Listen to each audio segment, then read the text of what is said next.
동아일보의 충격적인 칼럼이 화제입니다. 어느 날 봐도 깜놀했습니다. 그리고 뒤에서는 이 위기를 벗어날 방법 보고드립니다. 먼저 동아일보는 오늘자 해당 칼럼을 통해 전재수 의원은 평소 사진 촬영을 피하지 않는 정치인이었습니다. 오히려 적극적인 편에 가까웠습니다. 정부 서울청사에서 열리는 경제관계 장관회의나 각종 공개 행사에서도 그는 카메라 앞에 서는 것을 주저하지 않았습니다라며 공적 활동을 숨기지 않고 기록에 남기는 정치, 카메라 앞에 서는 정치가 위축된다면 남는 것은 비공개와 밀실뿐입니다. 사진은 위험할 수 있지만 동시에 가장 공개적인 기록입니다. 그리고 공개성은 정치가 지켜야 할 최소한의 조건입니다. 라고 말했습니다. 그러면서 아직까지 사진은 전재수 의원의 의혹을 사실로 증명하지 않습니다. 그렇다면 사진을 이유로 그를 먼저 단죄하는 것도 경계해야 할 일입니다라고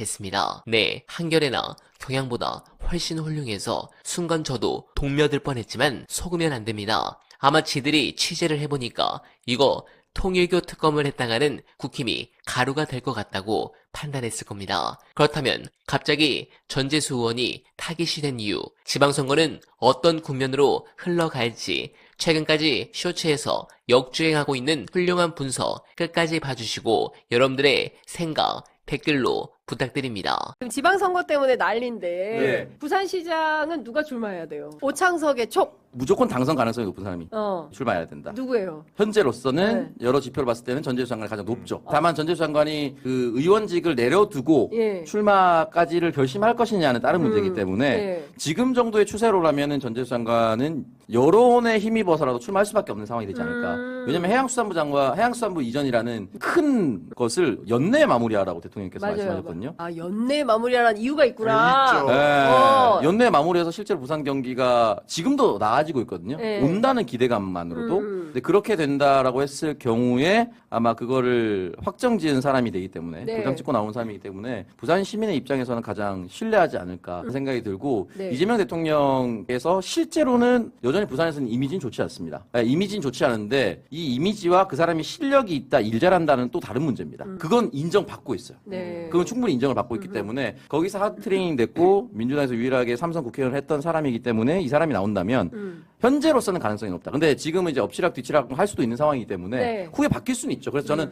당선 가능성이 가장 높은 사람이 무조건 출마해서 탈환했으면 좋겠다. 네, 그런 생각이 듭니다. 지금 의견이 얘기하는 다르다. 사람들은 아니라 이제 그런 주요 포인트 포스트가 되는 지역들은 지금 얘기하는 사람들 대부분 아니에요. 그게 굉장히 네. 공통적이거든요. 근데 아마 이제 부산 같은 경우에는 지금은 이제 해양수산부 이전 이슈가 있고 그리고 이제 북극 항로 관련해 가지고도 올해 연말쯤 되면 이제 큰 어떤 이벤트들이 계속 이어질 거기 네. 때문에 분위기는 조금 올라올 수 있는데 실제로 내년 6월까지 그게 가져갈 수 있는 이벤트냐, 네. 그 분위기가 계속 갈 수 있을 거냐는 좀 지켜봐야 굉장히 좀 그렇죠. 쉽지는 않아요. 뭐 누구보다 이제 부산에 대해서 잘 아니까 네. 저희가 이제 총선 때도 비슷한 전망을 했었거든요. 네. 남천동에서도 그때 뭐 중간중간에 이상한 여론조사들이 엄청 쏟아져 나올 때도 네. 전체적인 구도의 변화가 없기 때문에 정권 심판의 구도가 흔들리지 않고 있기 때문에 총선의 결과를 뒤집을 수 있는 일은 일어나지 않는다. 다만 그때도 부산 경남 지역은 여론조사에 비해서 안 나올 가능성이 높다. 대체로 그때 저희가 이제 말씀드렸던 게 이제 이른바 이제 디커플링 현상이거든요. 서울 수도권의 민주당의 구심력이 높아질수록 오히려 이제 그 영남 쪽의 원심력은 더 커지는 이게 이제 최근에 몇 번의 선거를 통해서 거의 확인된 거여가지고 내년 지방선거도 비슷한 양상이 나타날 수가 있고 그리고 저는 이제 뭐 선거 분석할 때 주로 이제 인구 구조 가지고 이야기를 많이 하는데 서울이 최근에 민주당한테 굉장히 좀 어려웠던 서울시장 선거가 늘 어려웠었던 거랑 비슷하게 부산시장 선거는 원래도 어려웠는데 인구 구조가 점점 더 민주당이 좀 불리한 쪽으로 작동을 하고 있다. 지금 굉장히 많은 것들을 쌓아 올려놓지 않으면 내년 연초에 바람을 만들기가 쉽지 않을 수도 있다. 준비가 좀 많이 필요한 시점이다. 뭐 그런 생각이 듭니다. 역시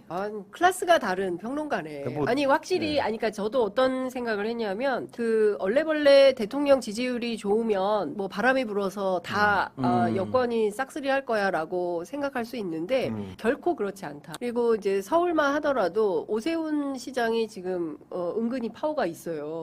그러니까 한 짓에 비해서 인기가 여전히 유지되고 있어요. 그러니까 한강버스만 보더라도 이거는 오늘 당장인데 그리고 큰일이다. 이제 그 정치 유튜브 많이 보시는 분들도 항상 그 고민을 하시잖아요. 선거를 기준으로 생각하시는 분들이 정말 많아요. 마치 정치평론 것처럼. 그래서 지방선거 미리 고민하시는 분들이 많으실 텐데 지금 일어나고 있는 일들이 내년 지방선거 때 이슈일 가능성은 거의 제로입니다. 뭐 특검을 비롯해서 거의 모든 사안들. 왜냐면 이제 굳이 가까운 예를 들려면 지난 6월에 대선이 있을 때도 심지어 불과 한두 달 전까지 이어지던 내란 국면이 실제 대선에서 결정적 영향을 미쳤느냐라고 하면 아니거든요. 그게. 맞아요. 그러니까 양상이 좀 다르게 전개가 됩니다. 국민의힘에 지금 불리하게 작용되는 이슈들이 내년 6월까지 이어질 가능성은 거의 없기 때문에 그렇죠. 제가 취재한 본 바로도 여의도의 그 민주당 진영의 전략가들은 네. 전혀 그렇게 생각하고 있지 않거든요. 오. 지금 밖에서 이야기하는 건 민주당 다르게 전략가들은 주로 어떤 생각을 하고 있어요? 내년 선거 앞두고? 일단 경제 이슈 그리고 이제 윤석열 정권 때하고는 다르게 나라가 잘 돌아가고 내 살림살이가 좋아지고 실제적인 어떤 그 행정의 효능감을 느낄 수 있도록 만드는 여러 다양한 이벤트들이 계속 이어져야 된다. 뭐 아까 뭐 말씀하신 것처럼 이제 미국과의 문제라든지 네. 뭐 이런 것들 그거를 고민을 하고 있는데 이제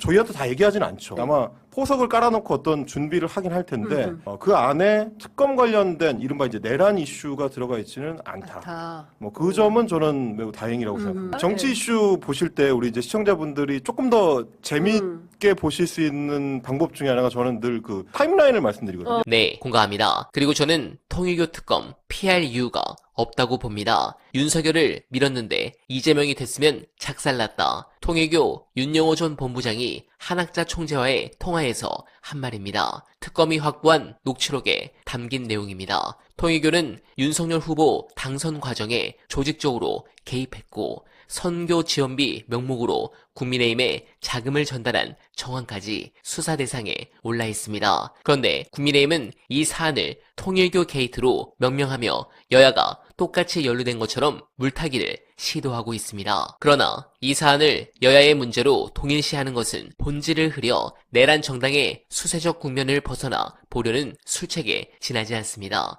민주당 일부 인사들의 의혹도 투명하게 규명되고 억울한 점이 밝혀지기 바랍니다. 이것은 종교의 자유 문제가 아닙니다. 헌법 질서와 민주주의에 대한 정면 도전입니다. 여야를 가리지 말고 지위 고하를 막론하고 정치와 종교의 구적절한 결합을 이번 기회에 반드시 발본 세궈내야 합니다. 이재명 대통령의 말씀대로 종교단체 연루 의혹은 여야를 가리지 않고 엄정하게 수사해야 합니다. 차체의 유사, 종교 집단의 정치농단을 끊어내지 못한다면 한국 정치와 한국 사회는 계속 병들 수밖에 없습니다. 피할수록 의혹은 커집니다. 정면 돌파만이 답이라고 보는데 여러분들은 어떻게 생각하십니까? 소중한 의견 댓글로 많이 부탁드리며 어나바는 오늘도 최선을 다하겠습니다. 여러분 고맙습니다.